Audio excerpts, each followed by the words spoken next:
Have you ever heard of the girl who stopped an entire army from marching to their deaths without lifting a weapon, without firing a single bullet, but with nothing more than a warning? It's the kind of story buried in forgotten records, whispered in fragments, and dismissed as legend. Yet the events were real. They happened in the shadows of war, when silence could cost thousands of lives, and courage was measured not by strength, but by the risk of speaking when every voice was forced into silence. It began in the chill of early morning, a time when the fog still clung to the earth like a secret refusing to let go. A young girl, her name nearly lost to history, stood on the edge of a battlefield she was never supposed to walk. She wasn't a soldier. She wasn't a spy. She was just a villager's daughter, someone invisible in the chaos of war. But on that day, her silence or her warning would decide whether thousands of men marched into an ambush or lived to fight another day. The soldiers she encountered were weary, moving through enemy territory with nothing but trust in their maps and the words of their commanders. They had no idea that the path ahead was rigged. The valleys laced with traps, the enemy waiting for them to march straight into slaughter. The girl had seen it. From the shadows of her home, hidden behind broken shutters and silence, she had overheard the enemy's plans. She knew where they would strike, how they would lure the army forward, and when the signal would be given to attack. But what could a girl possibly do against an army's doom? If she spoke, the enemy would brand her a traitor and kill her family. If she stayed quiet, hundreds, maybe thousands, would die. The weight of it pressed on her chest as she watched the soldiers pass, dust rising with every bootstep.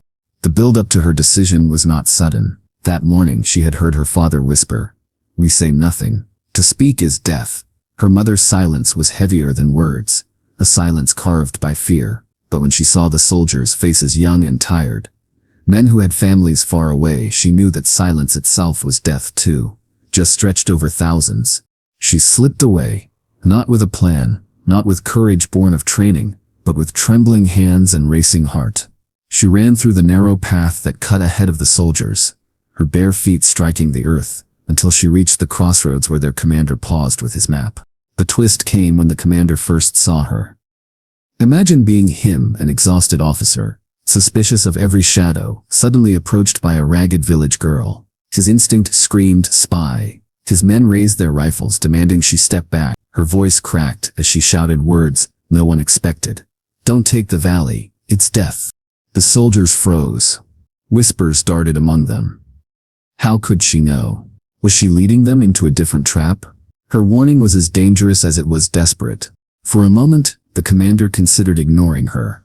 Armies don't change their plans because of a child's cries. But then she told them something only someone who had overheard the enemy would know: the signal. 3 rifle shots at dawn. That detail cut through the doubt like a blade. It was specific, too specific for invention. The commander ordered scouts ahead, against the protest of some officers. Hours passed with the air heavy, the girl trembling under guard, and the soldiers muttering suspicions. Then, the scouts returned, pale and shaken. The valley was crawling with traps, the enemy hidden in wait. The girl had spoken truth. The reveal was not in what she said, but what her warning meant. By diverting the army's path, she had saved not just the men marching that day, but possibly the entire campaign that depended on them.